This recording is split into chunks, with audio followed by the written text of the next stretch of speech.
Fox 61 News at 10 starts now. Right now at 10, tens of thousands of people get low-level cannabis convictions wiped. Find out what this means as Connecticut gets ready for recreational sales. And as Sikorsky misses out on a $1 billion Army contract, we're going to tell you why it also may lose millions in state tax incentives. But we begin here at 10 o'clock with Governor Ned Lamont clearing the convictions of 44,000 people for low-level cannabis possession as the state gets ready for recreational marijuana sales. Good evening. I'm Ben Goldman. And I'm Jen Bernstein. Thank you so much for joining us. Those convictions over a period of about 15 years will be wiped from their records next month. Fox 61's Tony Black joins us in the studio with the details of this initiative and how it will benefit thousands of people in our state. Tony.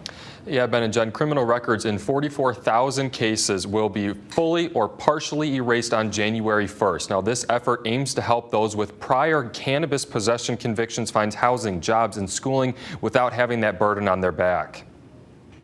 This is truly an opportunity for 40,000 people or more to clean the slate. Governor Ned Lamont announced Tuesday that 44,000 low-level cannabis possession convictions will be automatically erased completely or partially in January. The state passed adult-use recreational marijuana sales in June of 2021. Part of that included clearing criminal records. Hartford defense attorney Richard Brown says this will help those people find housing, employment, or schooling. Most of the time, people that are convicted of marijuana type of cases are people that are really ordinary people. Convictions for possession of under 4 ounces of a non-narcotic, non-hallucinogenic substance will be erased from the start of 2000 to the end of September 2015. Those with these records will not need to do anything to be eligible. There are other convictions people can have erased if they file a petition in Superior Court. People should get a second chance in life.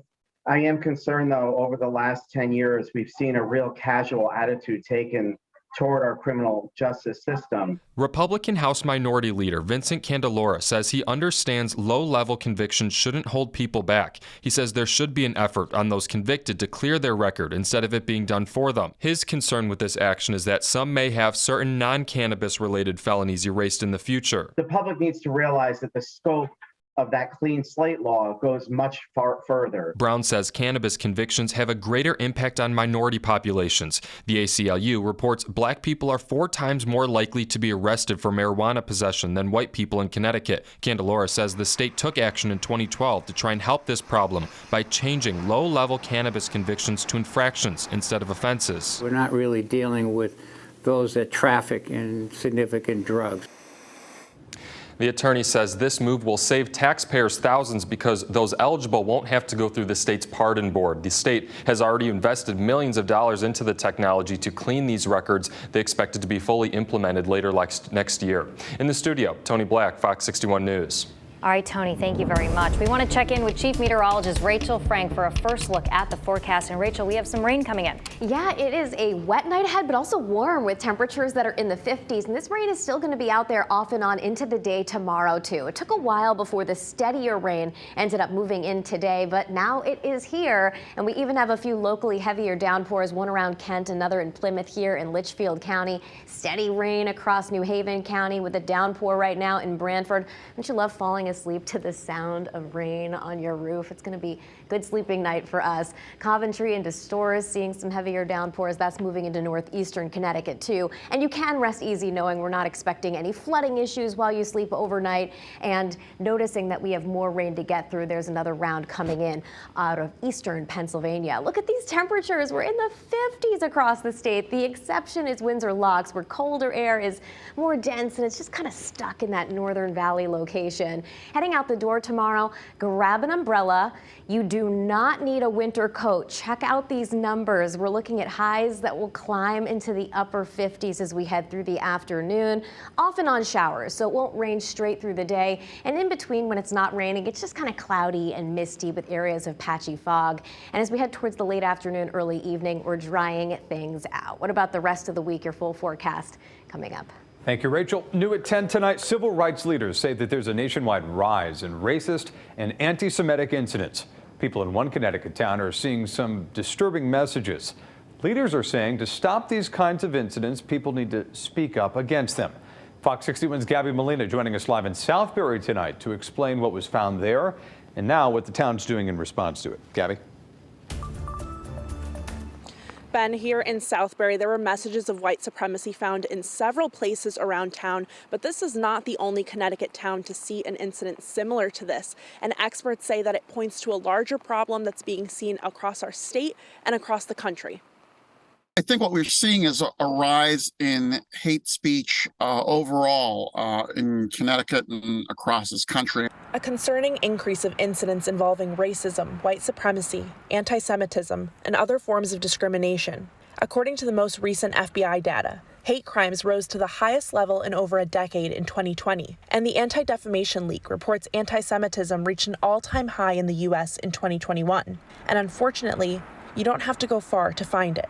This is the 8th time in the past year that a town in Connecticut has had racist literature distributed on its streets and in its parks, and that's very disturbing for the residents that lives there. Southbury, the latest community to be impacted by acts of hate. Pamphlets with messages of white supremacy and anti-LGBTQ rhetoric were found around town. Some neighbors waking up to it right on their driveways. I was furious. My children are black, and it hit literally very close to home.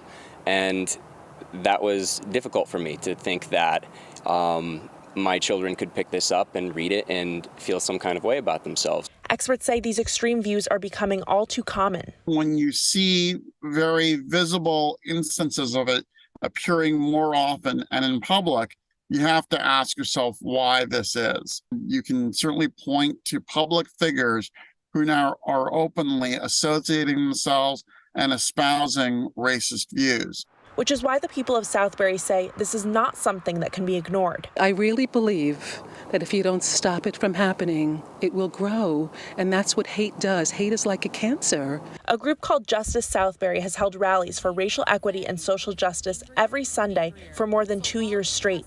They were joined by dozens of people this week to send the clear message that hate has no home in their neighborhoods. Love is always louder, and at the end of the day, love will win, because there is unfortunately so much hate and discrimination in this country, in this world.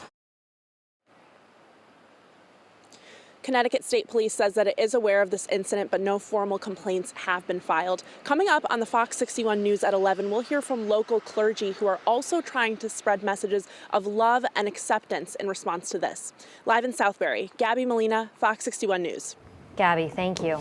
Well, we have an update to breaking news that we brought you last night at 10 about Sikorsky missing out on a $1.3 billion helicopter contract from the Army.